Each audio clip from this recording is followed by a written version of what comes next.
আমরা যারা ছাদ বাগানে গাছ করি তারা একটা কমন সমস্যায় ভুক্তভোগী হই। সেটা হচ্ছে আমরা যারা দীর্ঘদিন ধরে একটা গাছ মাটির টবে রাখছি, সেই ক্ষেত্রে মাটির টবে ড্রেনেজ সিস্টেম খারাপ হয়ে যায়। একটু বৃষ্টি হলেই মাটির টবে দেখি জল জমে যায়। সেই জলটা যদি বের করে না দেওয়া হয় তাহলে তো শেকড় নষ্ট হয়ে যাবে, শেকড়ে পচন ধরবে, গাছটা মরে যাবে।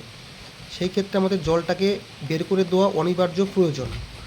আমি যেমন মাটির টবেও গাছ করি, প্লাস্টিকের টবেও গাছ করি, গ্রো ব্যাগেও গাছ করি।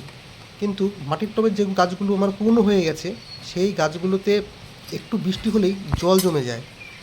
সেই জন্য জল জমে গেলে টবের উল্টো দিকে কিছু ছিদ্র থাকে, সেই ছিদ্র দিয়ে একটা লোহার স্টিক দিয়ে খুঁচিয়ে খুঁচিয়ে সেই হোলগুলোকে পুনরায় পরিষ্কার করে দিই, যাতে ড্রেনেজ সিস্টেম পুনরায় ঠিক হয়ে যায় এবং জল নিকাশি আগের মতন হয়ে যায়।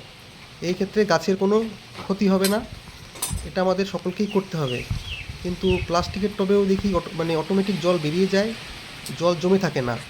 আবার গ্রো ব্যাগের ক্ষেত্রেও খুব সুন্দর ড্রেনেজ সিস্টেম থাকে, সেই ক্ষেত্রেও আমাদের কোনো সমস্যা, ড্রেনেজ সিস্টেম সমস্যা হয় না। শুধুমাত্র এই মাটির টবে দীর্ঘদিন গাছ থাকলে এই সমস্যাটায় আমরা ভুক্তভোগী হই। এই ক্ষেত্রে আমাদের ওই হোলগুলোকে, ছিদ্রগুলোকে ড্রেনেজ সিস্টেম ঠিক রাখতে হবে। এটা সবাইকেই করতে হবে, নাহলে গাছগুলো ক্ষতিগ্রস্ত হবে। এদিকে কিন্তু কোনো গ্রো ব্যাগেই কিন্তু জল জমেনি।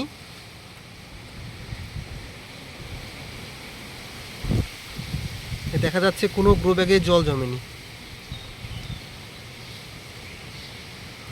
কিন্তু মাটির টব একটু বেশি দিন গাছ রাখলেই এই সমস্যাটা হচ্ছে। ড্রেনেজ সিস্টেম আটকে গিয়ে জল জমে যাচ্ছে।